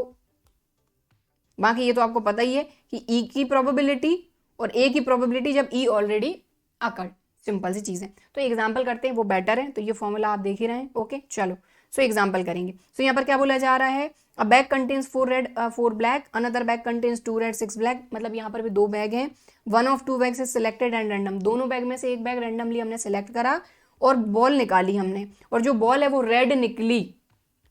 ठीक है, थ्योरम ऑन टोटल प्रोबेबिलिटी में रेड बॉल निकलने की प्रोबेबिलिटी पूछी जाती है, लेकिन यहां पर बोला जा रहा है कि दोनों बैग में से हमने एक रैंडमली एक बॉल निकाली और वो बॉल रेड निकली। Find the probability that ball drawn from the first bag. ये प्रोबेबिलिटी फाइंड करिए कि जो रेड बॉल निकली है वो फर्स्ट बैग से निकली है। तो बस क्वेश्चन को रीड करके आपको समझ में आ जाएगा कि बेस थ्योरम का क्वेश्चन है। चलो तो फटाफट से इसको करते हैं।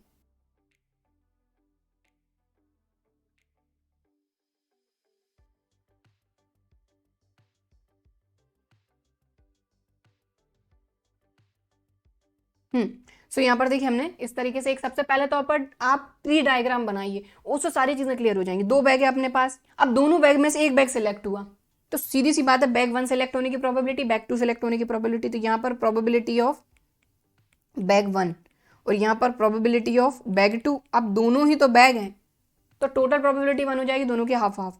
तो ये हो गया हाफ और ये हो गया हाफ। और अगर कॉन्सेप्ट के हिसाब से भी देखें आप तो बैग 1 की प्रोबेबिलिटी, तो बैग 1 के फेवर में एक ही आउटकम, एक ही बैग है, number of favourable outcome over total possible outcome, कितने बैग हैं टोटल? 2, बस बात खत्म। तो ये हो गया 1/2। ठीक है, चलो तो बैग 1 की प्रोबेबिलिटी। अब बॉल रेड निकली है, ठीक है, ये हमको पता है। तो देखो प्रोबेबिलिटी ऑफ रेड बॉल जब बैग 1 ऑलरेडी सिलेक्टेड, तो ये क्या हो जाएगा आपका, बैग 1 में कितनी रेड बॉल है? 4, और टोटल कितनी है? 4 + 4 8, यानी ये हो जाएगा 1/2। ठीक है यहाँ पर। और यहाँ पर probability of getting red ball कब? जब बैग 2 सिलेक्टेड, तो ये हो गई आपकी 2/8, यानी 2 1 जार 2, 2 4 जार 8। ठीक है, लेकिन रेड बॉल निकली है तो रेड बॉल की प्रोबेबिलिटी तो फाइंड कर लें। तो probability of getting red ball, तो ये क्या हो जाएगी, हमको पता है ना कैसे फाइंड करते हैं, थ्योरम ऑफ टोटल प्रोबेबिलिटी तो लगेगी बेस थ्योरम में। ठीक है, तो ये हो जाएगा, आप देखो देखो probability of bag 1, probability of bag 1 और probability of red ball bag 1 already selected, plus bag 2 की बात करते हैं, प्रोबेबिलिटी ऑफ बैग 2 और प्रोबेबिलिटी ऑफ रेड बॉल जब बैग 2 ऑलरेडी सिलेक्टेड। तो आर की तो प्रोबेबिलिटी, रेड बॉल की तो प्रोबेबिलिटी फाइंड कर ही ले। तो ये हो जाएगा देखो 1/2 और ये हो जाएगा आपका 1/2 प्लस 1/2 और 1/4, तो ये हो जाएगा देखो 1/4 प्लस 1/8। ठीक है, तो ये एलसीएम आ जाएगा 8, 4 2 जार 8, 2 1 जार 2 और ये हो जाएगा 1, तो ये आ जाएगी 3/8। ठीक है, तो जो सबसे पहले अपने पास है कि रेड बॉल निकली है उसकी प्रोबेबिलिटी तो फाइंड करो, लेकिन ये रेड बॉल कहाँ से निकली है? बैग 1 से निकली, उसकी प्रोबेबिलिटी। तो probability of getting bag 1, bag 1 select हुआ है उसकी प्रोबेबिलिटी बताओ कब? जब रेड बॉल निकली है। ठीक है, तो फॉर्मूला क्या हो जाएगा, प्रोबेबिलिटी ऑफ बैग 1 और प्रोबेबिलिटी ऑफ रेड बॉल जब bag 1 already occurred upon probability of red ball, ये फॉर्मूला बन जाएगा अपना बेस थ्योरम के हिसाब से। बस, तो बैग 1 की प्रोबेबिलिटी कहाँ है? ये रही 1/2, तो यहाँ रख दो। ठीक है, इसके बाद RB1, तो ये रहा RB1 1/2।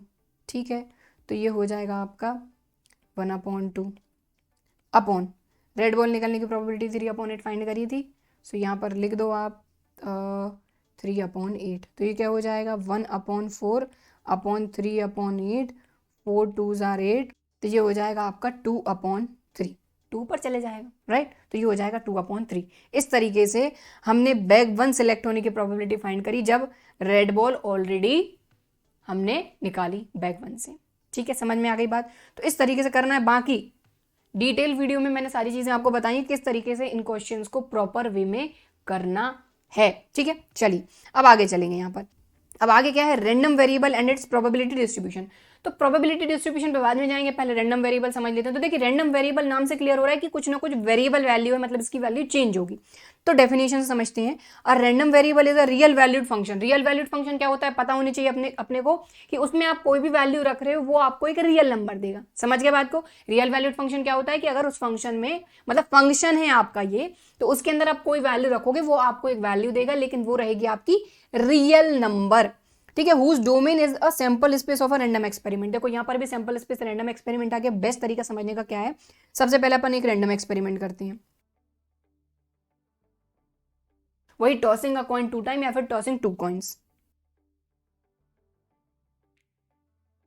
ठीक है, तो ये हो गया अपना रैंडम एक्सपेरिमेंट। अब इसका सैंपल स्पेस क्या हो जाएगा अपने को बहुत अच्छे तरीके से पता है, ये हो जाएगा head head, head tail, tail head, tail tail. तो ये हो गया सैंपल स्पेस। तो यहां पर ये बोला जा रहा है कि जो रैंडम वेरिएबल है ना, रैंडम वेरिएबल, उसका डोमेन सैंपल स्पेस है किसी भी रैंडम एक्सपेरिमेंट का। तो एक रैंडम एक्सपेरिमेंट का ये क्या है, सैंपल स्पेस, और सैंपल स्पेस रैंडम वेरिएबल के लिए डोमेन की तरह काम करेगा। मतलब इसमें से हम वैल्यू उठाएंगे, मतलब एक्स वैल्यू रखते हैं, जैसे मान लो फंक्शन है अपने पास, कोई फंक्शन है f(x = y), एक फंक्शन है। ठीक है। और रैंडम वेरिएबल भी आपका एक फंक्शन की तरह काम करेगा कि आप x के अंदर कोई वैल्यू रखोगे तो y की आपको कुछ ना कुछ वैल्यू मिलेगी, लेकिन यहां पर जो वैल्यू मिलेगी वो एक रियल वैल्यू मिलेगी, क्योंकि आपका जो रैंडम वेरिएबल जिसको हम x से शो करेंगे ये आपका एक रियल वैल्यूड फंक्शन है, फंक्शन की तरह काम करेगा कि आप x की जगह पर कुछ रखो आपको y कुछ ना कुछ मिलेगा। अब x क्या है, कहां से मिलता है, ऑब्वियसली डोमेन से मिलता है, तो डोमेन है सैंपल स्पेस किसी भी रैंडम वेरिएबल का। ओके, सो यहां पर अपन लिख देते हैं, तो रैंडम वेरिएबल क्या है अपना, एक real valued function, real valued function, क्योंकि इसमें आप कोई भी वैल्यू रखोगे ये आपको एक रियल नंबर देगा। इतनी बात क्लियर हो गई। अब आप बोलेंगे कि ये रियल वैल्यूड फंक्शन मतलब कि रैंडम वेरिएबल कुछ ना कुछ नंबर रहेगा। जी हाँ, बिल्कुल, रैंडम वेरिएबल क्या रहेगा, कुछ ना कुछ नंबर रहेगा। अब लेट सपोज, और रैंडम वेरिएबल क्या क्या हो सकता है, देखो जनरली अगर एक रैंडम वेरिएबल है क्वेश्चन में तो आप उसको कैपिटल एक्स से शो कर सकते हो, अगर मान लो 2 है तो आप वाई भी ले सकते हो, और 3 है तो आप जेड भी ले सकते हो। इस हिसाब से अगर एक ही रैंडम वेरिएबल चल रहा है तो कैपिटल एक्स से हम शो करेंगे। अब इसको और एग्जांपल समझें कि हमने एक रैंडम वेरिएबल लिया एक्स, ठीक है, या फिर आप और अच्छे तरीके से समझो, टॉसिंग अ कॉइन 2 टाइम्स, या फिर अपन लिखते हैं ना गेटिंग 2 हेड्स। मैंने क्या बोला, गेटिंग 2 हेड्स। तो इसमें ये 2 को अगर नंबर को आप हटा दो, गेटिंग हेड्स अगर है तो ये एक रैंडम वेरिएबल है, ठीक है। अब ये जो 2 है ना ये इसकी आउटपुट वैल्यू है, समझ रहे बात को, गेटिंग नंबर ऑफ हेड्स। अब ये नंबर कुछ भी हो सकता है, इसीलिए तो वेरिएबल है ना, क्योंकि वेरिएबल चेंज होता है। तो यहाँ 2 है आपका जो रैंडम वेरिएबल है, ये 2 भी हो सकता है, 3 भी हो सकता है, 4 भी हो सकता है, कुछ भी हो सकता है। बेटर तरीके से समझने के लिए अपन क्या करते हैं, अपन ने एक रैंडम वेरिएबल लिया एक्स और यहां लिख दिया अपन ने गेटिंग हेड्स। कोई दूसरा एक और रैंडम वेरिएबल वाई ले लो और मैंने लिख दिया यहां पर गेटिंग टेल्स, ठीक है। 2 रैंडम वेरिएबल ले लिया हमने। ये काम क्या करते हैं समझिए, x के अंदर आप कोई भी वैल्यू रखोगे तो ये आपको एक रियल नंबर देगा, तभी जाके ये रैंडम वेरिएबल है। अब x के अंदर आप कोई भी वैल्यू लोगे, कहां से लोगे, सैंपल स्पेस से, क्योंकि सैंपल स्पेस क्या है इसका, डोमेन। तो सबसे पहली वैल्यू रखो, एच रखो, फिर एच टी रखो, फिर टी एच रखो, फिर टी टी रखो। ये इसकी सारी की सारी क्या है, डोमेन है, डोमेन से हम वैल्यू लेते हैं। तो यहाँ पर मैंने सबसे पहले एच रख दिया, दूसरी वैल्यू हम रखेंगे एच टी, तीसरी वैल्यू हम रखेंगे टी एच, और चौथी वैल्यू हम रखेंगे टी टी। अब आप एक चीज का अगर ध्यान दो तो आपका जो एक्स रैंडम वेरिएबल है वो यहां पर फिलहाल में क्या कह रहा है, गेटिंग हेड्स, ठीक है। तो नंबर ऑफ हेड्स जो भी रहेंगे वो रहेंगे आपके, यहां पर आपको देखना पड़ेगा। तो आप देखो हेड्स, तो कितने हेड्स हैं यहां पर, नंबर ऑफ हेड्स कितने हैं बताओ जरा, 2 हेड्स हैं तो ये 2 हो गया। यहां पर देखो नंबर ऑफ हेड्स कितने हैं, एक ही हेड है तो ये 1 आ गया। यहां पर आप देखो कितने हेड हैं, एक ही है। यहां पर कितने हेड हैं, 0 है। तो आप देखें इसने एक रियल वैल्यूड फंक्शन की तरह काम किया, इसके अंदर हमने जो वैल्यू रखी उसने हमको एक रियल नंबर दिया। तो इस तरीके से हमारा रैंडम वेरिएबल काम करता है। सेम ये वाई के लिए रहेगा, गेटिंग टेल्स के लिए तो वो आप कर ही लेंगे। तो आई होप आपको बात समझ में आ गई होगी, ठीक है। तो ये हो गया आपका रैंडम वेरिएबल। अब बात करेंगे हम probability distribution of a random variable. तो प्रोबेबिलिटी डिस्ट्रीब्यूशन कुछ नहीं है, जो भी आपका रैंडम वेरिएबल है उसी के करस्पॉन्डिंग आप प्रोबेबिलिटी फाइंड कर लो और इस तरीके से आप टेबल बना दो, वो हो जाएगा उसका प्रोबेबिलिटी डिस्ट्रीब्यूशन। बस इसमें कुछ चीजों का ध्यान रखना है कि सारी की सारी जो प्रोबेबिलिटी आएंगी, बात समझ रहे हैं, ये आपका रैंडम वेरिएबल है। Random variable x1 x2 x3 xn and so on, कई सारे रैंडम वेरिएबल हो सकते हैं। उन रैंडम वेरिएबल की प्रोबेबिलिटी फाइंड कर लो, जैसे x1 x2 x3 xn, इनकी प्रोबेबिलिटी फाइंड कर लो। अभी अपन एग्जांपल करेंगे, क्लियर हो जाएगा। अब इसके बाद जो प्रोबेबिलिटी आई है उन सभी का सम 1 होना चाहिए।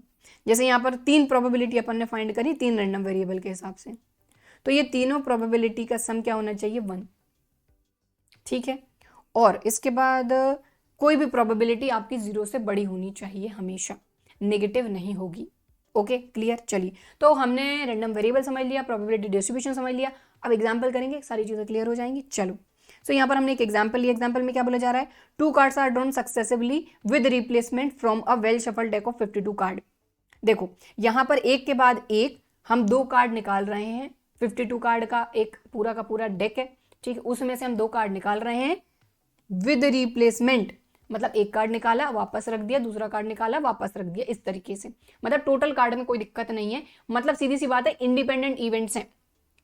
ओके, मतलब यहां पर आपकी मल्टीप्लीकेशन थ्योरम वाला जो काम है वो नहीं लगेगा, ठीक है।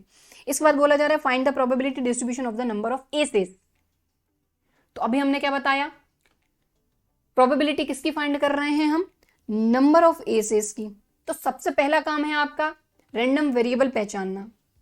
तो सबसे पहला काम क्या है आपका, रैंडम वेरिएबल को पहचानना, ठीक है। रैंडम वेरिएबल पहचान लो, फिर उसी के करस्पॉन्डिंग आप प्रोबेबिलिटी डिस्ट्रीब्यूशन बता दो, काम खत्म, ठीक है। चलिए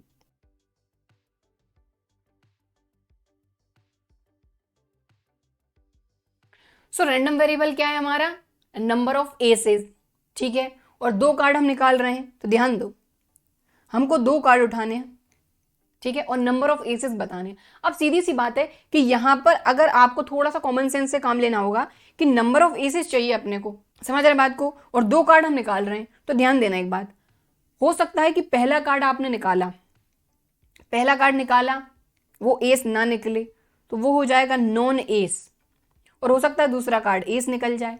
अब और ये भी हो सकता है कि पहला कार्ड एस निकल जाए, और एंड, ये एंड और का बहुत ज्यादा इंपॉर्टेंस है यहां पर प्रोबेबिलिटी में। एंड मतलब मल्टीप्लाई करके चलते हैं, और मतलब प्लस, ठीक है। हो सकता है कि पहला कार्ड एस दूसरा नॉन एस निकल जाए, और ये हो सकता है कि पहला कार्ड भी एस निकल जाए, दूसरा कार्ड भी एस निकल जाए, और ये भी हो सकता है कि पहला कार्ड भी नॉन एस निकले, दूसरा कार्ड भी नॉन एस निकले।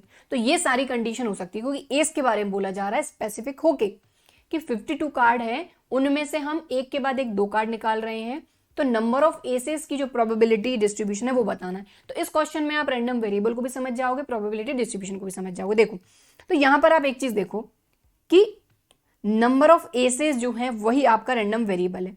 यहां पर नंबर ऑफ एसेस कितने हैं, दो कार्ड निकाल रहे हो, तो नंबर ऑफ एसेस तो आपका यहाँ एक है, ठीक।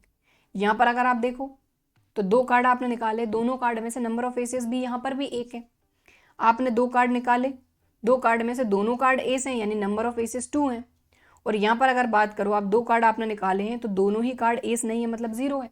तो बस यहीं से आपको क्लियर हो गया कि इन दोनों कंडीशन की अगर आप बात करो तो यहाँ पर नंबर ऑफ एसेस है 1, इस कंडीशन में बात करो तो यहाँ पर नंबर ऑफ एसेस है 2, और इस कंडीशन में बात करो तो नंबर ऑफ एसेस यहाँ पर है 0। तो कहने का मतलब जो आपका रैंडम वेरिएबल है उसकी वैल्यू हमने फाइंड कर ली 0, 1, 2। तो ये हो जाएगा आपका 0, 1, 2, बस रैंडम वेरिएबल आ गया। अब इसी के करस्पॉन्डिंग हम क्या करेंगे, प्रोबेबिलिटी फाइंड कर लेंगे। तो प्रोबेबिलिटी फाइंड करेंगे किसकी, x इक्वल टू 0 की, सबसे पहले x इक्वल टू 0 की। अब 0 में आप देखो 0 यहां आया है, non S and non S, and मतलब union. So probability of non S and non S, union नहीं सॉरी इंटरसेक्शन, एंड मतलब इंटरसेक्शन, तो एन एन लिख लीजिए, ठीक है। तो अब एन एन लिख लो, एन इंटरसेक्शन एन लिख लो। तो सबसे पहली बात ध्यान दो, यहां पर बोला है अपने को, पहले बोल दिया विद रिप्लेसमेंट, मतलब कि पहला कार्ड निकाला वापस रख दिया, तो एक जो इवेंट है उसके होने से दूसरे इवेंट की प्रोबेबिलिटी पर कोई फर्क नहीं पड़ेगा, ठीक है। तो यहाँ पर सबसे पहला कार्ड नॉन एस है, तो नॉन एस कार्ड कितने हैं, देखो टोटल 52 कार्ड है, उनमें से 4 एस है, तो 52 में से 4 माइनस होगा तो 48 बचेगा। तो ये एस रहेंगे 4 और नॉन एस रहेंगे 48, ये ध्यान रखिएगा, ठीक है। तो नॉन एस कितने होगा 42 ओवर कितने टोटल है 52, ठीक है। Non S and non S, तो यहाँ पर भी 48 अपॉन 52, सेम इसलिए क्योंकि विद रिप्लेसमेंट, एक कार्ड निकाला वापस रख दिया, ठीक है। इसको सॉल्व कर लेंगे अपन, चलो। अब इसके बाद probability of x equal to 1 की, तो 1 के लिए थोड़ा सा ध्यान देना होगा। 1 में दो कंडीशन बन रही है, दिस और दिस, मतलब ये और मतलब यूनियन यानी प्लस और ये, ठीक, समझ गया बात को, चलो।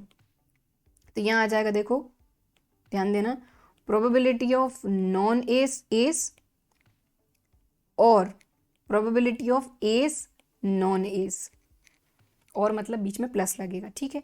चलो सो यहाँ पर प्रोबेबिलिटी फाइंड करते हैं। सबसे पहले देखो नॉन एस है, तो नॉन एस कार्ड कितने हैं 48, तो 48 अपॉन 52 इंटू एस की बात करें तो 4 एस अपॉन 52।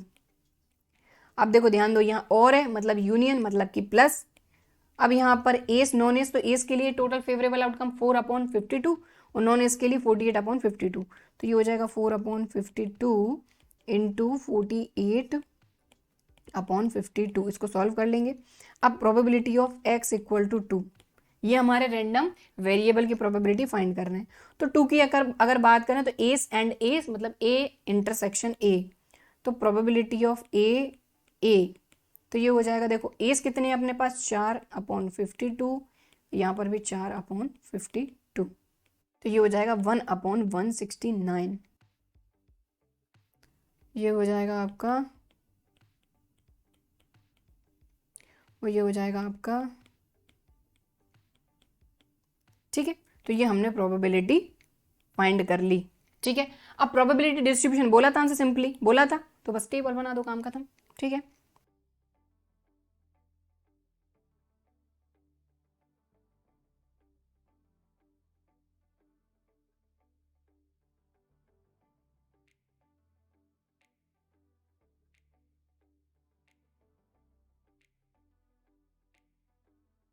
ठीक है, तो इस तरीके से हमने देखो क्या करा, जो हमारा रैंडम वेरिएबल था 0 1 2, उसी करस्पॉन्डिंग जो प्रोबेबिलिटी फाइंड करी थी लिख दी, और यही हो गया आपका प्रोबेबिलिटी डिस्ट्रीब्यूशन। अब प्रोबेबिलिटी डिस्ट्रीब्यूशन आपका सही आया है नहीं, उसको चेक करने के लिए क्या तरीका आपको मैंने बताया था कि पहली बात तो जो भी प्रोबेबिलिटी आपकी आई है वो सभी की सभी 0 से बड़ी होनी चाहिए, तो ऑब्वियसली है।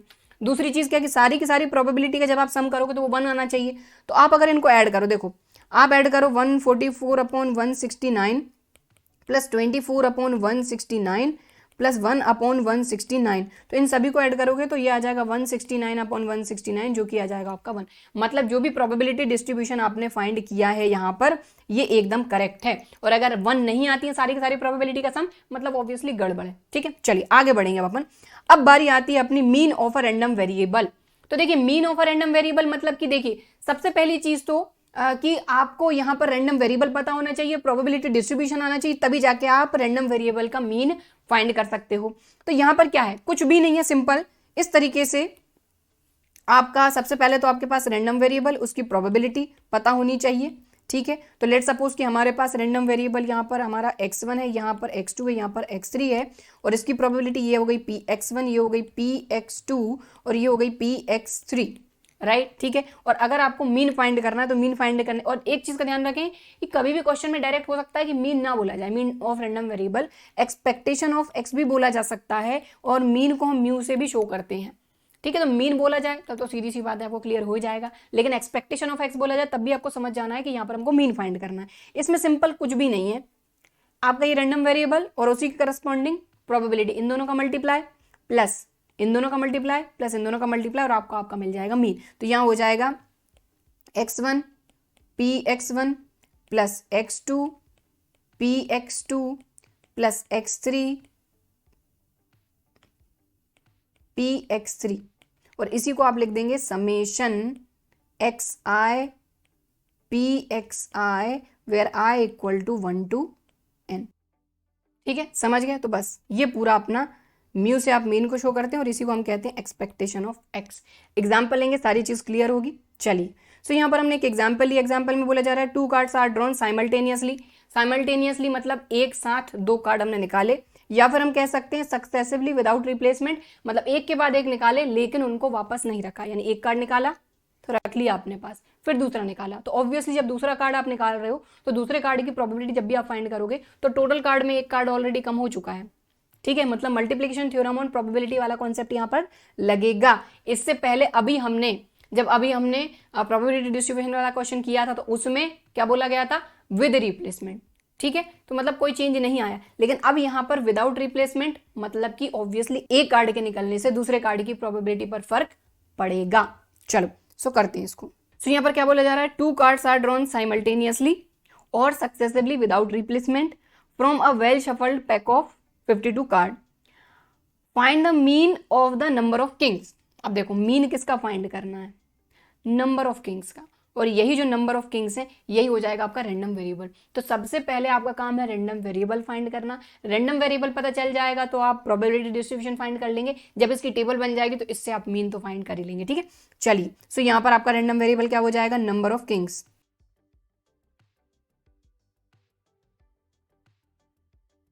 अब नंबर ऑफ किंग्स कैसे पता करेंगे, कोई 2 कार्ड हम निकाल रहे हैं तो 2 कार्ड निकाल रहे हो आप। देखो वही इससे पहले हमने करा था पहला कार्ड एंड दूसरा कार्ड। तो पहला कार्ड आपने निकाला, हो सकता है वो किंग हो जाए, दूसरा नॉन किंग हो जाए, और ये भी हो सकता है कि पहला नॉन किंग एंड दूसरा किंग, और ये भी हो सकता है कि दोनों ही कार्ड आपके किंग एंड किंग निकल जाएं, और ये भी हो सकता है कि पहला कार्ड भी नॉन किंग एंड दूसरा कार्ड भी नॉन किंग। तो इस तरीके से अगर आप रफली करेंगे तो आपको रैंडम वेरिएबल पता चल जाएगा। अब देखो नंबर ऑफ किंग्स जो है वही आपका रैंडम वेरिएबल है, तो यहां पर नंबर ऑफ किंग्स कितने हैं? King non king 1, non king king 1, king king 2, no king no king 0। So बस बिल्कुल पिछले जैसा। तो यहाँ पर x इक्वल टू क्या हो जाएगा 1, यहाँ पर भी x इक्वल टू हो जाएगा 1। तो ये पूरा एक ही के अंदर आ जाएगा, क्योंकि x इक्वल टू 1 के लिए जो प्रोबेबिलिटी हम फाइंड करेंगे ये दोनों आएंगे। ठीक है, यहाँ पर किंग किंग तो ये हो जाएगा x इक्वल टू 2, और यहाँ पर हो जाएगा x इक्वल टू 0। सो यहाँ पर रैंडम वेरिएबल आ गया आपका 0 1 2, राइट। अब इनके करस्पॉन्डिंग प्रोबेबिलिटी फाइंड करेंगे। तो probability of x equal to 0 find करेंगे सबसे पहले। तो एक भी किंग ना निकले तो नॉन किंग नॉन किंग, ठीक है। तो प्रोबेबिलिटी ऑफ n, ठीक है। तो देखो अब यहां पर प्रोबेबिलिटी फाइंड करते समय ध्यान रखना है कि पहला कार्ड नॉन किंग है। किंग कितने होते हैं अपने?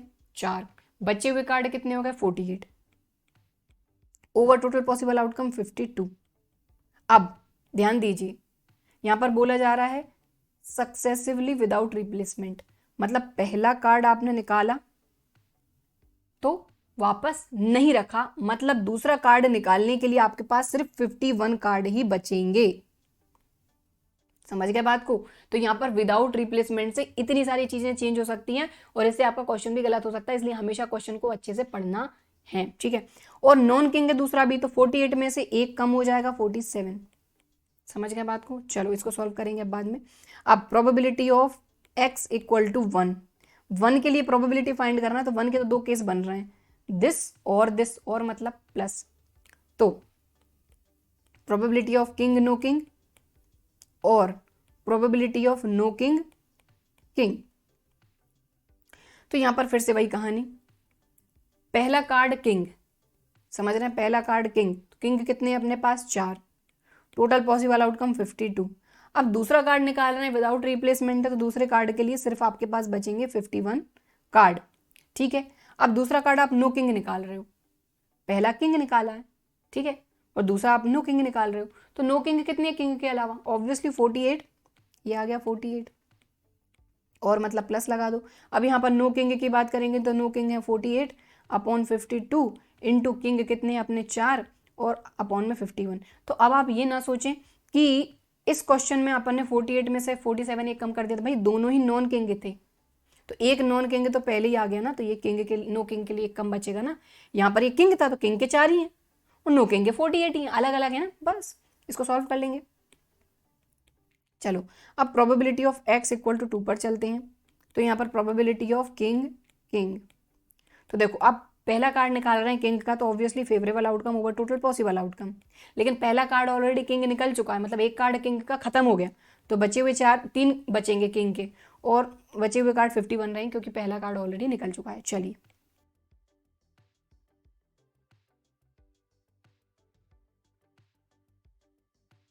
तो लीजिए प्रोबेबिलिटी फाइंड कर ली, अब टेबल बना दो।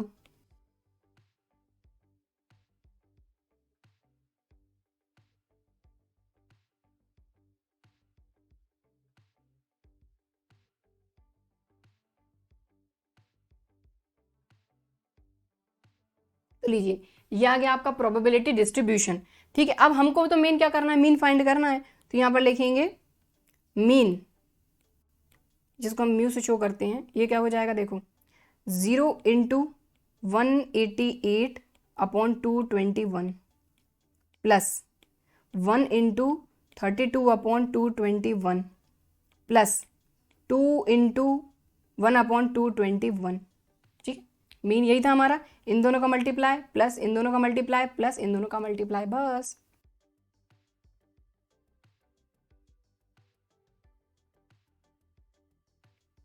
ठीक, और ये आ जाता है आपका आंसर, ठीक है।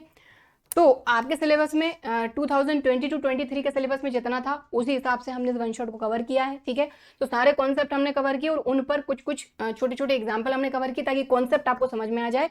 बाकी इसके प्रीवियस ईयर के क्वेश्चन इसके नेक्स्ट वीडियो में आएंगे।